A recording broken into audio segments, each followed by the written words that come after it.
मसाजोग प्रकरण स्वर्गीय संतोष देशमुख यांची जी क्रूरपणे हत्या त्या ठिकाणी करण्यात आली, 3 महिन्यापूर्वी झालेली हत्या आणि 10 दिवसा पहिले आलेली चार्जशीटवर त्यांचे फोटो त्या ठिकाणी पाहण्यात आले।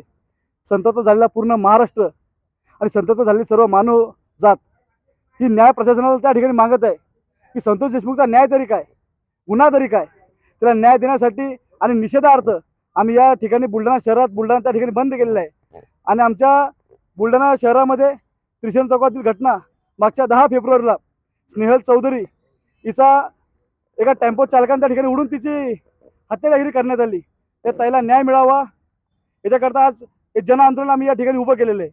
आणि आमच्या जन आंदोलनामध्ये सर्व वडीलधारी मंडळी, सर्व माता भगिनी तथा धर्मवीर फाउंडेशन सर्व सदस्य या ठिकाणी मोठ्या संख्येने या ठिकाणी उपस्थित आहे। आमची प्रशासनाला ही मागणी आहे की या गुन्हेगाराला कडीची कडी शिक्षा झाली पाहिजे आणि वुमेन्स ॲक्ट हा जास्त पद्धतीने याला ताकद कशी देता येईल, हा कठोर कसा होता येईल, याच्यामध्ये प्रशासनाने भूमिका घेतली पाहिजे असं आमचं या ठिकाणचं मागणं आहे। मस्साजोगची जी घटना घडली, संतोष देशमुखांची हत्या, संपूर्ण महाराष्ट्राचं हृदय पिळवटून निघालं।